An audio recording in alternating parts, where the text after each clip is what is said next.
Mike, there's a huge problem in our industry that, firms are setting up training programs that are designed to fail. We see it time after time. Advisors come into the industry, they get some traction, but they don't have the support that they really need in that pivotal moment. Yeah.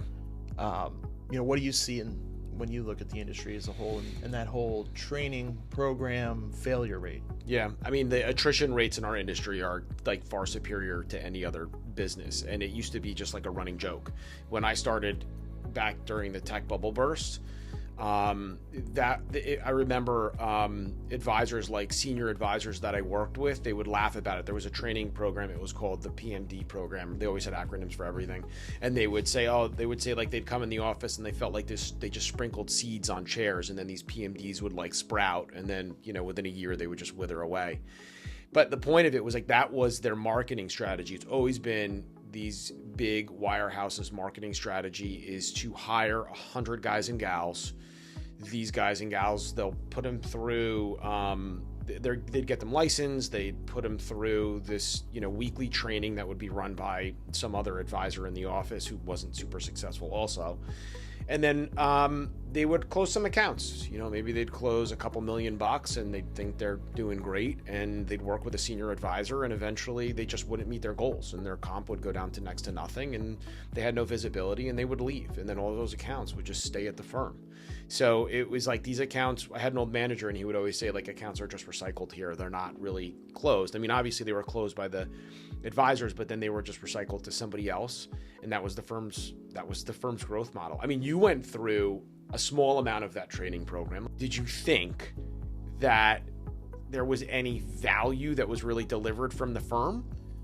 No, I mean, I would say what I learned through the training program is that it's if you're not set up with a team ahead of time, or you don't have a plan to work with a team, or you don't have a connection to a team, it's very hard to just, come out of school and try to convince people with money to give you that money when you've been doing it for 6 months.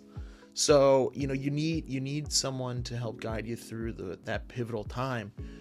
Because you might have a ton of connections, but without a seasoned team who's been through bull markets, bear markets, everything in between, it's very hard to get traction on your own. And big firms, they really don't take that into consideration. It's more like hit this number or here's the door. Yeah, no, I don't disagree. And I think that's kind of something that we've talked about for a long time, something that we've wanted to change in our environment, where we felt that we wanted to be able to deliver these guys and gals that are coming into the industry, or maybe even more so the ones that are like kind of on a hamster wheel. They're at a wirehouse right now.